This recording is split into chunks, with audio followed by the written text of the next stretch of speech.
पिता और जन्मभूमि के बारे में भगवान राम ने एक आदर्श स्थापित किया।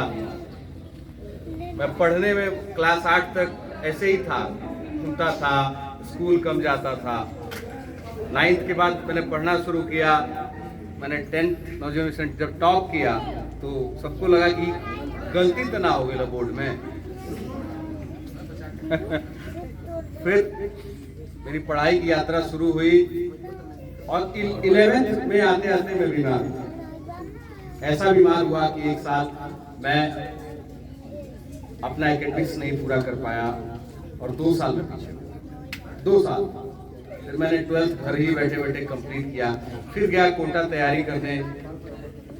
वहां मैं 69 दिन की तैयारी में कर पाया था। वहां टॉपर्स बैच में था, लेकिन स्वास्थ्य फिर खराब हुआ। फिर मैं गांव लौटा, इंजीनियरिंग करना शुरू किया। उसमें मुझे दिक्कत हो गई, कार्पल टनल सिंड्रोम। लोग क्रिकेट खेलते थे, स्ट्रेच आ गया था हाथ में, जिससे मैं एग्जाम भी बड़े मुश्किल से दे पाता था। तो वहां लगा कि मैं बहुत अच्छा अपने करियर में नहीं कर पाऊंगा। लेकिन फिर 2018-19 के बाद थर्ड ईयर में मैं जब गया तो वहां मेरा स्वास्थ्य ठीक हो। मैं काम करने लगा। मैं काम पर्यावरण के लिए वहां भी कर रहा था। गांव का बेटा हूँ, किसान का बेटा हूँ, और किसान के घर में फल होते हैं, क्योंकि किसान के जेब में इतना पैसा नहीं होता कि मार्केट का फल वो खरीद पाए। इसीलिए किसान जो जुगाड़ करता है तो उसके दरवाजे पे पेड़ रहे। मैं पेड़ बचपन से लगाता रहा। लेकिन 2019 में मैं अपने रूम के कमरे में, इतना छोटा सा कमरा था मेरा हॉस्टल का, उसमें घुटन होती थी। कुछ भी है तो गांव निकला जाता है तो बड़ा दरवाजा है, खेत है, खलिहान है, बागीचा है, अपने लोग हैं, इंजीनियरिंग करते और पूरे घुटन के बाद फिर तैयारी सही हुई। कोरोना आया। कोरोना के दौरान एक वैश्विक महामारी थी। उस समय मैं मास्क बनवा कर, जितने लोग आए थे, जो टेलर थे, उनका सहयोग लेकर मैं मास्क बनवाता था। मैंने लगभग 50,000 मास्क तैयार कराए, वितरित किया। मैंने इंजीनियरिंग के दौरान खून रक्तदान किसी भी खूब कराए। मुझे लगता है कि टीम 12 हम लोगों ने बनाया था ईजी में, तो वहां पे हम लोगों ने 12,000 यूनिट से ज्यादा रक्तदान कराया था। लेकिन उस दौरान मेरा एक भी यूनिट मैंने रक्तदान नहीं किया था, क्योंकि मेरा स्वास्थ्य उस अनुरूप नहीं था। कोरोना लौटा तो लगा कि सब बाहरवे नहीं थे, सब पैकेजवे नहीं थे, सब फ्लैटवे नहीं थे, गहूँ बा, घरों लौटे चाहे कुछ। लेकिन खैर कोरोना गुजरा। मैं कोरोना की 3rd वेव के दौरान मैं वादिराम इंटरव्यू में एडमिशन लेता हूँ और मैंने तैयारी जम के शुरू की। मैंने अपने घर पे भी कहा कि अब मेरा कोई रिश्ता नहीं, क्योंकि मैंने सीता जी के पिता जनक जी की कहानी सुनी थी कि जब वो तपस्या करते थे तो उनके गांव, उनके घर में आग लगी। और जब उनको सूचना दिया गया तो उन्होंने तभी भी कहा कि आग से जल गया है चीजें, तो मैं अपनी तपस्या के बाद ही लौटूंगा। मुझसे घर से भी अगर टेलीफोन जाता था तो मैं बात नहीं करता था और मेरी कोचिंग क्लासेस चलने लगी। 2024 में मेरा पहला अटेम्प्ट था IAS का। मैंने अटेम्प्ट दिया था, मीन्स प्रीलिम्स मेरा नहीं हुआ था। 2024 में राउज IAS की बिल्डिंग में 3 बच्चे पानी में डूबकर मरे थे और उस रात के 3 बजे दिल्ली शासन से हम लोगों की भिड़ंत हुई, क्योंकि वहां बेसिक चीजें ही नहीं थी रेस्क्यू किया जा सके। वहां से एक आंदोलन हम लोगों ने किया और फिर मैं उस तैयारी को, अपने जीवन को उन लोगों के लिए समर्पित कर दिया जो कमजोर है, जिनका कोई नहीं है। और पर्यावरण तो मेरे ध्येय में देवन से था, क्योंकि कई बागीचे से हम लोग भगा दिए जाते थे, जामुन हम लोगों को खाने नहीं दिया जाता था। तो मैंने संकल्प लिया था कि गांव और गरीब का बच्चा अपने दरवाजे पर जामुन का पेड़ तैयार करेगा, आम का पेड़ तैयार करेगा, अमरूद का पेड़ तैयार करेगा। कि गांव में बहुत आसानी से लोग किसी के बच्चे को चोर कह देते हैं, अमरूद लालच आता है, उसको तोड़ लेता है और उसका नाम पड़ जाता है चोर। मेरा भी बचपन में किसी ने नाम चोर रखा था। तो उस चीज से बचाने के लिए, इन नौजवानों को बचाने के लिए मैं गांव लौटा। मैंने रक्तदान शुरू कराया। मैंने हेलमेट बांटना शुरू किया, मैंने जनसंवाद किया, मैंने किसान संवाद यात्रा की। और इस बार शुगर फैक्ट्री ने छोटे काश्तकारों को पर्ची दी, तो मेरी बात की प्राथमिकता थी। और इस बार मैंने अपने शुगर फैक्ट्री से ये मांगा है, शुगर फैक्ट्री में यहाँ ह्यूमन रिसोर्स की कमी पड़ रही है, मशीन चाहिए मुझे, और मैं यहाँ शुगर फैक्ट्री से लगा हुआ हूँ मशीन मांगने। तो मैं वहां 2024 में जब तैयारी छोड़कर लौटा, तो भाई ये सोसाइटी तो अचीवमेंट बेसिस है।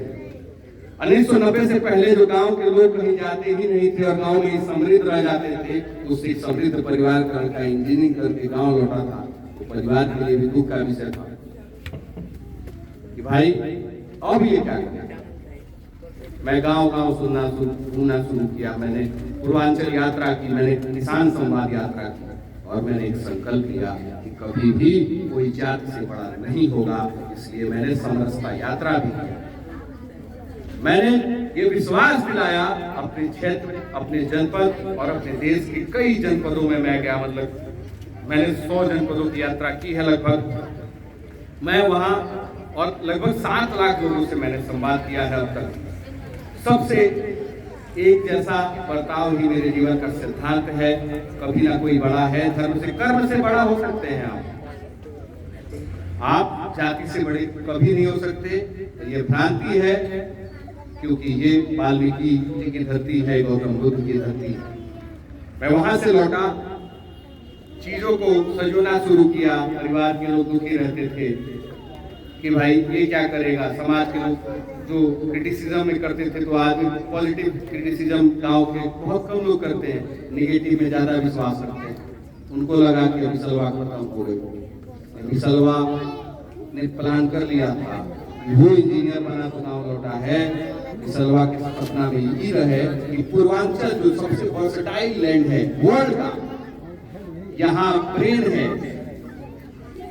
यहाँ लैंड है, यहाँ वाटर है, यहाँ संस्कृति है, संस्कार है, और इन चीजों का सृजन एक फ्रेम में कर दिया जाएगा तो इस क्षेत्र का उत्थान, क्योंकि ये बाबा वाल्मीकि की भूमि है। यहाँ कभी हम लोग शैक्षिक पृष्ठभूमि में इतना आगे थे कि राम भगवान को भी यहीं आके पढ़ना पड़ता था। मैं झूठ बोल रहा हूँ भैया, राम जी है ही जा घाघरा के किनारे, जहाँ जो क्षेत्र में लगभग देवराहा बाबा के कर्म भूमि माना जाला, वही क्षेत्र में भगवान राम शिक्षा लेवे आयल रहने। ये 1857 की क्रांति का क्षेत्र है, जहां वीर कुंवर सिंह 83 साल की उम्र में भी अंग्रेजों के छक्के छुड़ा रहा था। ये ऐसा पुरुषार्थवादी भूमि है। मैंने संकल्प लिया है कि मैं आप तक आऊंगा, मैं अपनी बातें आप तक करूंगा, ताकि पर्यावरण को बचाया जा सके। स्वास्थ्य के लिए भी आप लोगों के लिए कैंप लगवा रहा हूं, लेकिन उससे कहीं ज्यादा बेहतर है कि स्वास्थ्य के लिए हम सचेत रहें। यातायात सुविधाओं को लेकर मैं सबको जागरूक करता हूं, रोड पे खड़ा होकर। कभी कभी लगता है मुझे भी कि भाई इतनी निर्लज्जता मेरे भीतर कहां से आ गई है। कई लोगों का रिजेक्शन सहते हुए उनके जीवन में सकारात्मक काम करने का, बदलाव करने का मैं निरंतर कार्य कर रहा हूं। मेरे मामा ब्यूरोक्रेट रहे, कमिश्नर रहे, वो आए थे एक दिन पहले, 4 दिन पहले आए। उन्होंने कहा कि चल जो अब उस तैयारी कर में 5 अटेम्प्ट और बाकी बा। हम कहनी मामा, हमारे बड़का बाबा पंडित हरिशरण मिश्रा 1926 में जब डिप्टी कलेक्टर बनाए गए, उन्होंने कहा कि मैं अंग्रेजों की गुलामी नहीं करूंगा। वो लौटे, अपने गांव लौटे, तो मैंने कोई ऐसा गलत काम नहीं किया है जो हमारे पूर्वजों ने नहीं किया है। मेरे बाबा हरिशरण मिश्रा अगर बड़े बाबा गए, पंडित राम अयोध्या मिश्रा जी ने कभी गांव नहीं छोड़ा, और उतना ख्याति और समृद्धि और समाज के लिए अपना कर्तव्य निभाया, तो मैं भी निभाऊंगा। संकल्पों, मैं अपने अभिभावकों से अब काफी, मेरे अभिभावक संतुष्ट हैं कि मैं अच्छा काम कर रहा हूँ। तो 2024 से फिर सिलसिला गाँव गाँव घूमने का शुरू हुआ। तो मुझे दिल्ली की मुख्यमंत्री बहन रेखा गुप्ता जी ने बुलाया, कहा कि तुम तो इतना काम करते हो। मैंने कहा हाँ दीदी, मैं काम तो करता हूँ, लेकिन ये मैं नहीं करता, मेरे साथ जो मेरी टीम है, मेरे दोस्त जो ब्यूरोक्रेट भी हैं, जो इंजीनियर भी, टेक्नोक्रेट भी हैं, जो डॉक्टर हैं, जो नर्सिंग स्टाफ हैं, जो टीचर हैं, जो हमको मेरे अभियान को बहुत साधारण लोग सहयोग करते हैं और उसके चलते ये अभियान बहुत व्यापक होता चला जा रहा था। उसके बाद उन्होंने कहा कि एक कंपनी बनवा देते हैं। फिर उन्होंने और स्वाति मालीवाल एक बहुत सोशल एक्टिविस्ट हैं जो राज्यसभा की सांसद हैं, बहन स्वाति मालीवाल जी ने मुझसे कहा कि सेक्शन 8 बन जाए। मैंने कहा नहीं दीदी, मैं ऑर्गेनाइज होकर काम नहीं कर सकता। कारण यह था कि शायद मेरे पास 2-3 लाख रुपए इकट्ठा नहीं था, इसीलिए मैं उसी से भाग रहा था और जो मेरे जेब में रोज था उससे मैं लोगों की सेवा रोज करना चाह रहा था, क्योंकि मैं मानता हूं कि जीवन कल है कि नहीं है, इसीलिए परमार्थ स्वार्थ छोड़कर आज करना है। हम लोग आधे लोग मिसगाइडेड हैं। हम ये सोचते हैं कि 60 साल के बाद हमें सत्कर्म कर लिया जाए। ऐसा नहीं होगा। आपके दिनचर्या में अगर नहीं होगा अच्छा काम, तो आप बुढ़ापे में जाके अपने सुधार नहीं कर सकते हैं। इसीलिए अच्छा काम का आदत प्रत्येक दिन डालना होगा। फिर उन लोगों ने रामज्ञानी फाउंडेशन रजिस्टर्ड कराया 20 फरवरी को। इस तरह रामज्ञानी फाउंडेशन का उदय हुआ, जिसमें मेरा 1 रुपया तक नहीं लगा और कंपनी आप सब लोगों के स्नेह, आशीर्वाद और सहयोग से खड़ी हो गई। और ये अभी कह रहे थे कि मैं इसका सर्वे सर्वा हूँ, मैं इसका न सर्वे हूँ न सर्वा हूँ। इसके सर्वे सर्वा आप लोग हैं। पेड़ लगाएंगे, क्या कहना था? पेड़ लगाएंगे, पेड़ लगाएंगे, पढ़ने जाएंगे, पढ़ने जाएंगे और अपना गांव का नाम रोशन कराएंगे। और सबसे अच्छी बात होगी कि एक दूसरे का हेल्प करेंगे। जो गिर गया है, जो कमजोर है, उसको कभी नीचा नहीं दिखाएंगे, उसको ऊपर उठाएंगे। बात मैं सभा के मुख्य अतिथि एक सज्जन अधिकारी जो जिले के गौरव हैं, जिला उद्यान अधिकारी कृष्ण के चौधरी सर का मैं यहाँ स्वागत करता हूँ। सर, आधिकारिक तौर पे हमारी संस्था के आप आधिकारिक तौर पे पहला आगमन सर आपका हुआ है, तो ये ऐतिहासिक दिन है। मैं सर आपका स्वागत करता हूँ। और ये बरियारपुर रामज्ञानी फाउंडेशन आपके मार्गदर्शन में, आपके सहयोग से जो भी हम ये भी बन पड़ेगा अपने देश को समृद्ध और सफल बनाने में, हम लोग आपके साथ कदम से कदम मिला के चलेंगे। सर, आभार व्यक्त कर शब्दों से कर दिया जा सकता है, लेकिन दिल की गहराइयों से जो आभार और ऋण आपने मेरे ऊपर आज मुझे जो कृतज्ञता महसूस हो रही है, उसको मैं शब्दों से जाहिर नहीं कर सकता हूँ। मैं इस सभा में के इसके विशिष्ट अतिथि इस विद्यालय के प्रधानाध्यापक छोटेलाल सर का भी बहुत आभार व्यक्त करता हूँ। अभी हमारे लोकमान्य इंटर कॉलेज के प्राचार्य सुनील मिश्रा जी ने अभी एक सवाल पूछा और जो उनके यहाँ के